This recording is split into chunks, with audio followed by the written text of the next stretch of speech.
Message from McHenry District 156. Today, Friday, January 12, all District 156 schools will be closed for in-person instruction due to inclement weather. From snow to ice to negative temperatures, McHenry has been plagued with winter weather over the past months, pushing District 156 to initiate an emergency learning plan. The district prepared teachers to carry out their lessons digitally in case of inclement weather.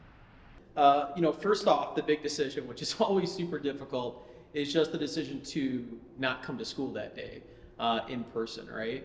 And that really depends on, obviously, the weather itself. So what we always do, number one, is we look to see if it's either an advisory or a weather storm warning. And anytime the weather flips to that warning level, we start considering closing school. If we have some preparation on the front end, like we kind of did this last time, where we can tell kids to take their Chromebooks home, we can prepare our teachers, we can start having conversations about it, we know that that weather event is happening, and we can kind of prep people, then we're more likely to go to the e-learning platform. With bouts of bad weather at the beginning of the semester, e-learning was implemented to reduce the amount of snow days to make up at the end of the year. Despite the odd circumstances, staff and students wielded a new mindset towards online days. I think, the first experience, it's always tricky, but hopefully I hope that second day when we had the storm, the freezing temperature, but people were kind of used to it at that point. We called it the night before, and hopefully that was a more productive day and more kids were able to participate. But that's our number one concern. We want that instructional day to be meaningful, and we want to make sure all of our kids can participate.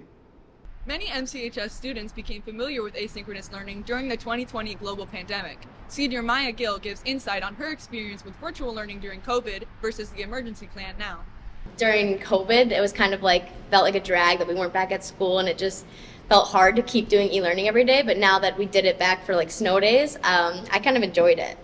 With this new plan, administration hopes to keep the school year on track to preserve the schedule and keep finals back-to-back at the end of May. The emergency plan hopes to help students from missing out on their education when school is canceled and avoid attending the additional days at the end of the year. But we do our very best with the information that we have on hand. The great thing about e-learning is that, we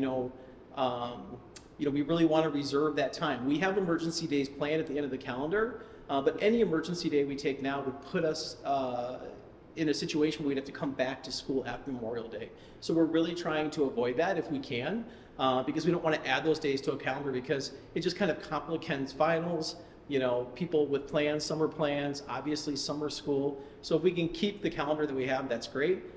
Weather will always be unpredictable, but having a prepared e-learning plan makes school a whole lot easier in the Midwest winter. Reporting for the Warrior Weekly, we're Layla Moreno, Grace Mueller, Madison Harvey, and Kiera Kearns.